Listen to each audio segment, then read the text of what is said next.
Assalamualaikum warahmatullahi wabarakatuh. Bapak Ibu mahasiswa S2 Teknik Informatika Universitas Amikom Yogyakarta yang saya banggakan. Pada video ini saya akan memaparkan materi terkait dengan pengantar penelitian yang merupakan materi awal dari materi pada mata kuliah riset metodologi, mata kuliah yang Bapak Ibu tempuh pada semester ganjil 2020-2021 secara daring. Terkait dengan materi yang akan kita bahas selama perkuliahan riset metodologi selama 1 semester ini, akan saya bagi dalam 2 bagian.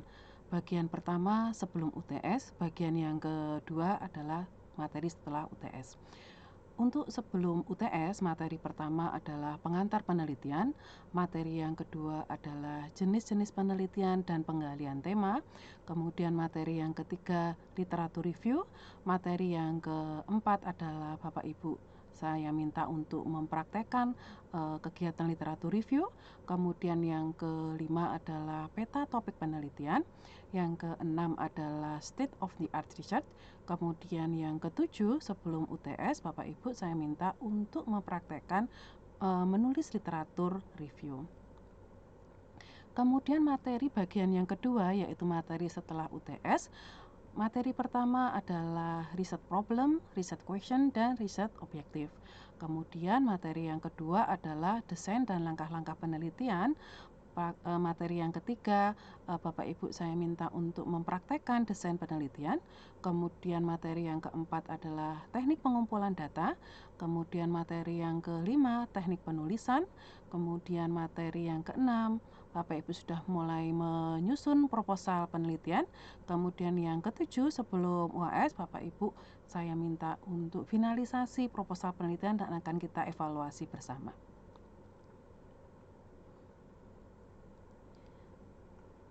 Oke, untuk kita bisa memberikan gambaran mana yang penelitian, mana yang bukan penelitian, berikut ini ada narasi sederhana. Nanti Bapak Ibu saya minta untuk bisa mencermati mana yang termasuk penelitian, mana yang bukan. Ya, yang pertama adalah ada namanya Tony. Tony menulis paper tentang penggunaan komputer di SMP. Dia membaca sumber-sumber pustaka tentang penggunaan komputer di SMP yang tersedia di perpustakaan kampusnya.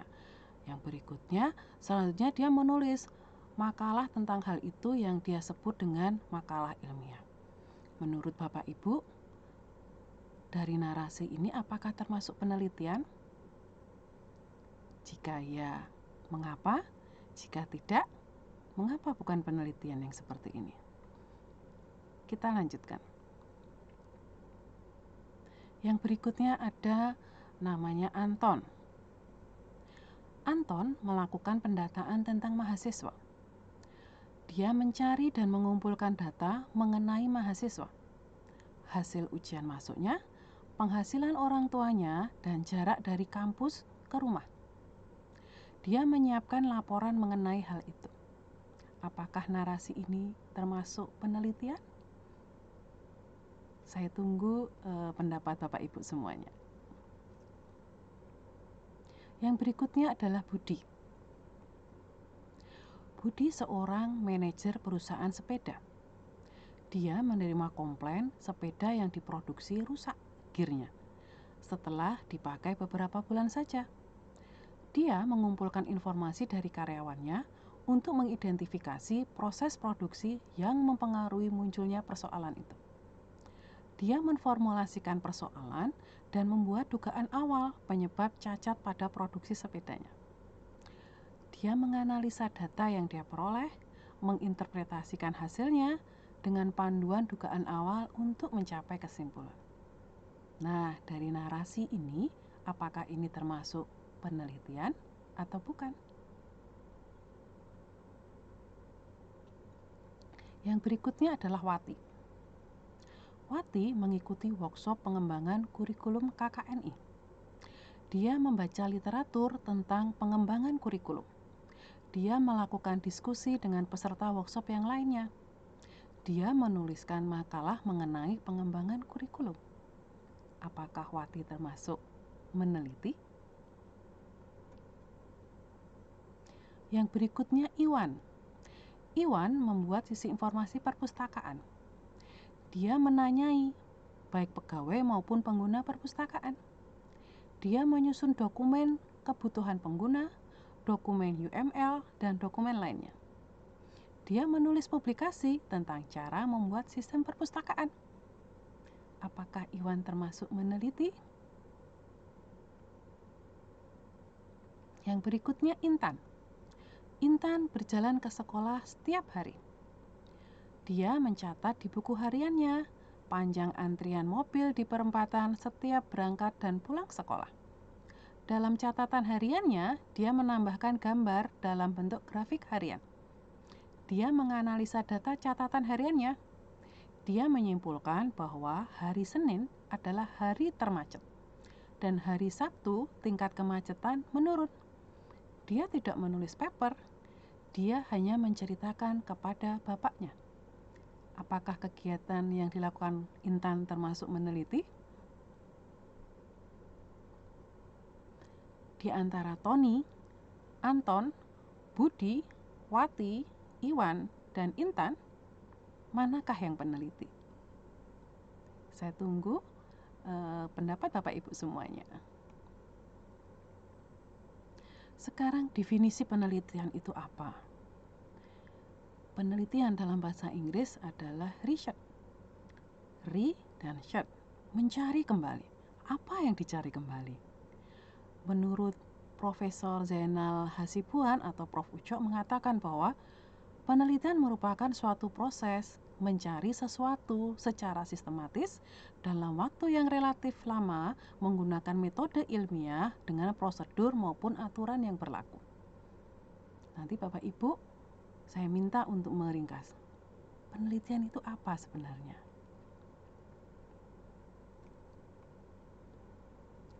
Kalau Bapak Ibu googling, sangat banyak yang memaparkan definisi-definisi terkait dengan penelitian. Ya, menurut Kamus Besar Bahasa Indonesia mengatakan bahwa penelitian adalah kegiatan pengumpulan, pengolahan, analisis, dan penyajian data yang dilakukan secara sistematis dan objektif untuk memecahkan suatu persoalan atau menguji suatu hipotesis untuk mengembangkan prinsip-prinsip umum. Sedangkan Pak Berston itu mengatakan bahwa penelitian adalah kegiatan penyelidikan dan investigasi terhadap suatu masalah yang dilakukan secara berulang-ulang dan sistematis dengan tujuan untuk menemukan atau merevisi teori, metode, fakta, dan aplikasi. Sehingga dari definisi-definisi yang sudah terpaparkan sebelumnya, terdapat beberapa kata kunci yang bisa diambil dari berbagai definisi tentang penelitian tersebut. Bahwa penelitian itu satu, berulang-ulang. Yang kedua, sistematis. Yang ketiga, menemukan. Yang keempat, merevisi. Penelitian yang baik. Penelitian yang baik itu secara sederhana adalah suatu penelitian yang mampu memberikan suatu kontribusi. Kontribusi tentu hanya bisa muncul jika penelitian dilakukan dengan baik. Jadi sekecil apapun, penelitian harus menghasilkan kontribusi. Sekarang kontribusi itu apa? Sebuah penelitian selalu diharapkan memberikan perbaikan pada penelitian sebelumnya. Tadi kita kembali lagi ya, research, mencari kembali. Mencari kembali apa? Solusi-solusi perbaikan dari penelitian-penelitian sebelumnya. Sehingga dari penelitian yang kita lakukan sangat diharapkan ada peningkatan, ada kontribusi terhadap perbaikan hasil penelitian sebelumnya. Terdapat unsur pokok dalam kontribusi, yakni memberikan kontribusi pada metode atau pada masalah dari suatu penelitian. Jadi kontribusi itu ada dua, pada metodenya atau pada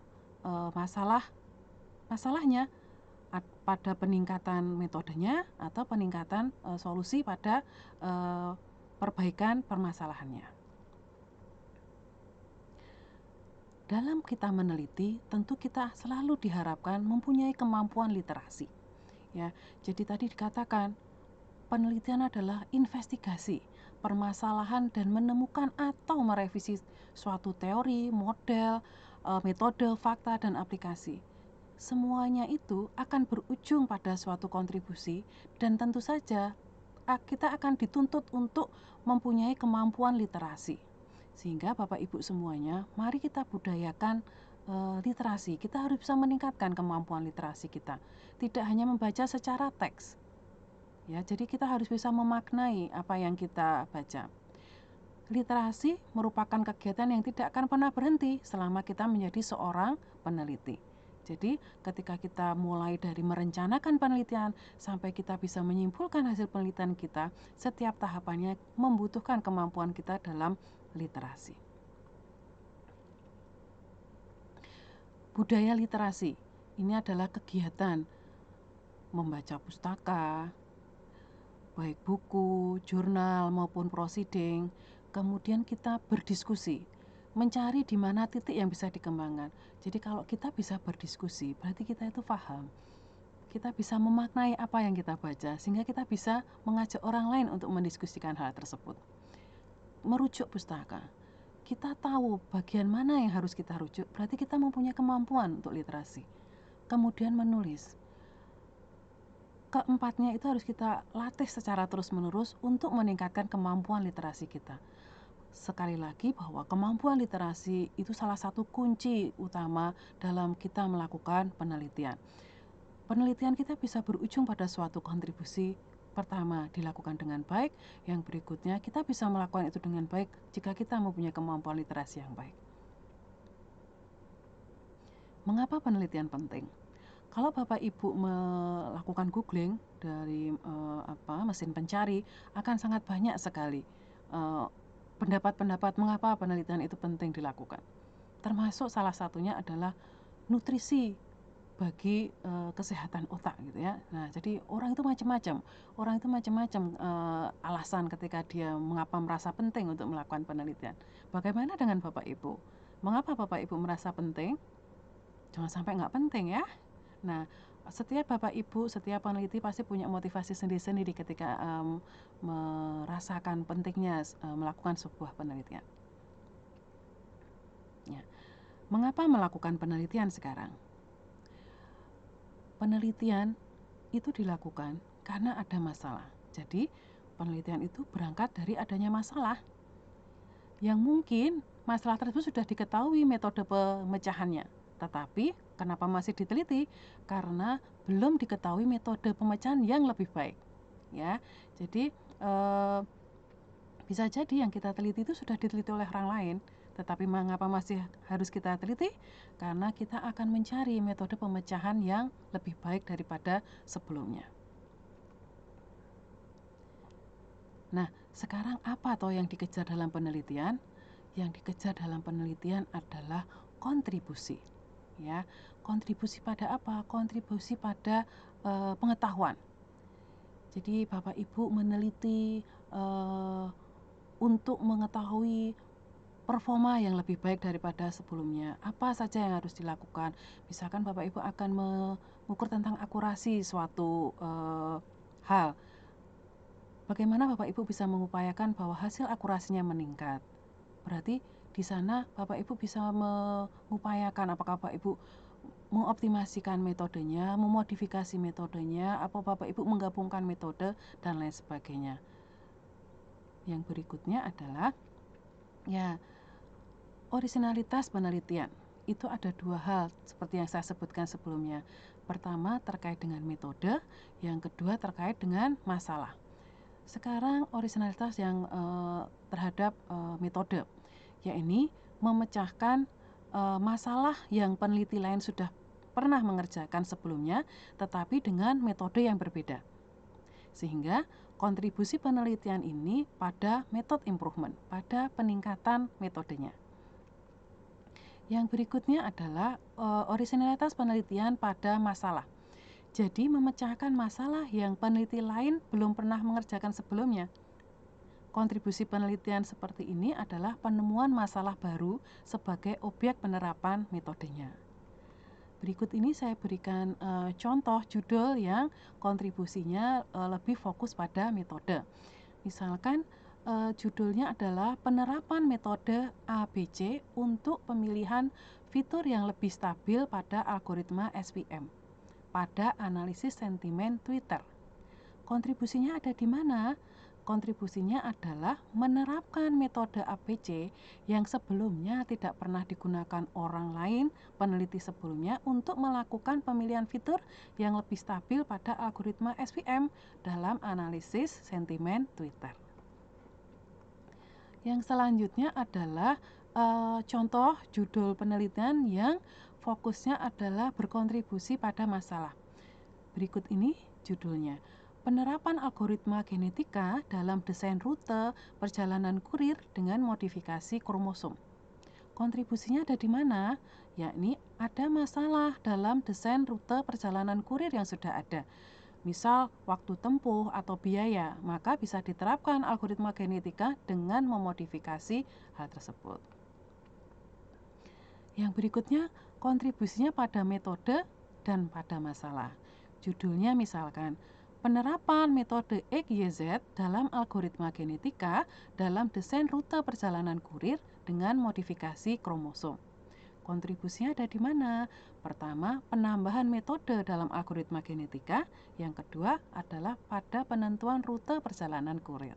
Nah, semoga yang contoh-contoh tadi bisa memberikan gambaran terkait dengan orisinalitas pada metode, pada masalah, atau metode sekaligus masalah.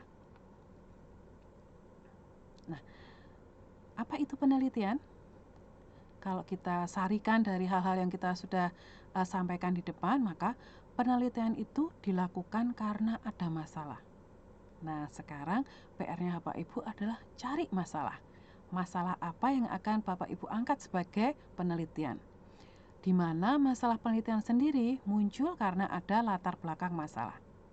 Nah, hal ini sering dianggap remeh ya. Jadi terkadang latar belakang itu ala kadarnya disusun. Padahal latar belakang ini merupakan fondasi dari rencana penelitian yang akan kita lakukan. Penelitian dilakukan secara terencana, sistematis, berulang-ulang, dan terukur. Untuk apa? Untuk bisa menemukan atau merevisi dari hasil-hasil penelitian sebelumnya. Penelitian harus memiliki orisinalitas dan kebaruan, serta menghasilkan kontribusi yang orisinal pada pengetahuan. Dalam rangka apa? Dalam rangka menemukan, merevisi fakta, teori, dan aplikasi.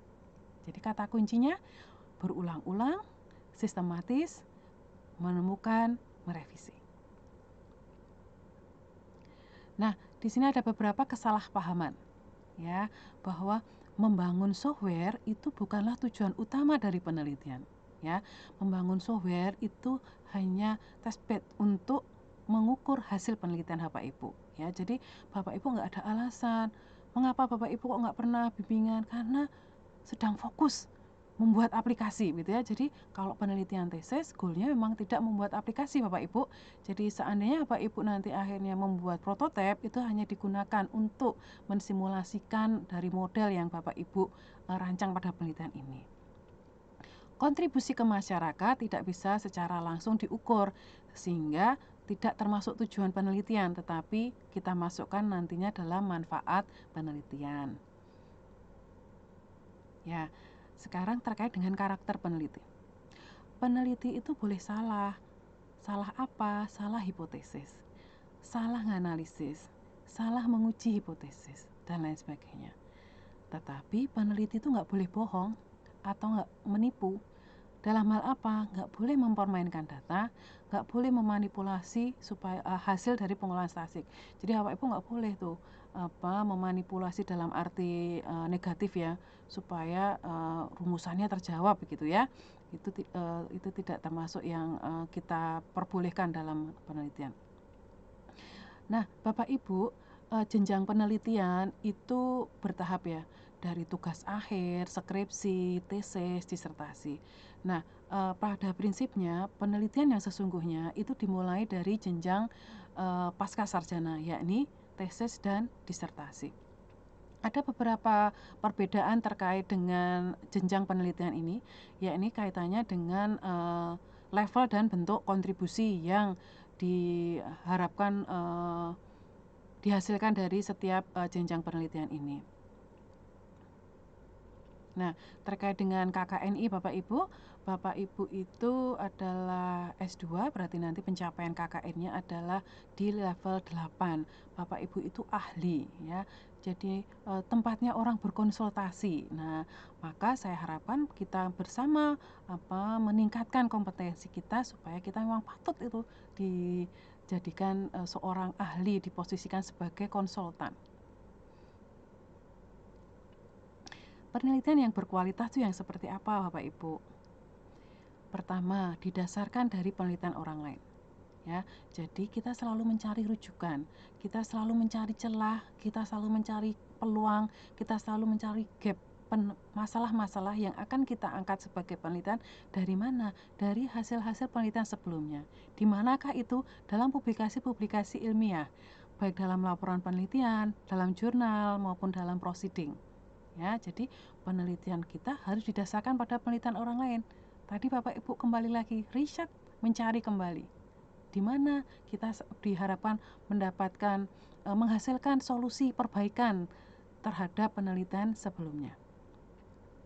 Dilakukan secara logis, sistematis, terencana, dan hasil penelitiannya divalidasi serta terukur.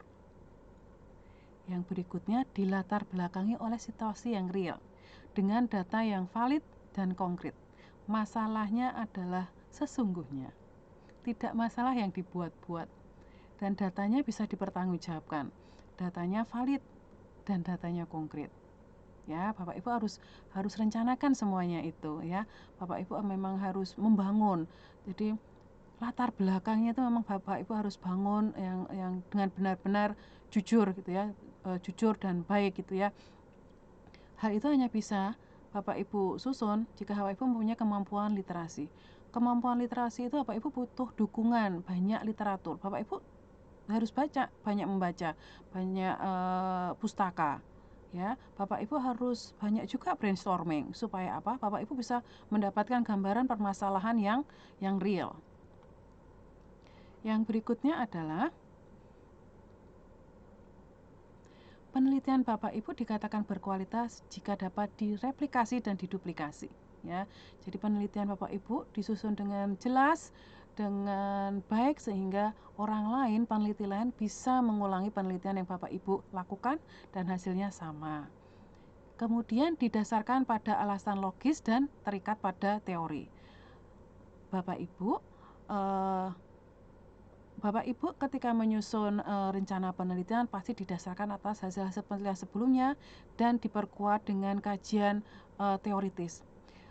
Semua yang Bapak susun itu memang sudah selayaknya harus ada benang merahnya dengan yang Bapak Ibu lakukan.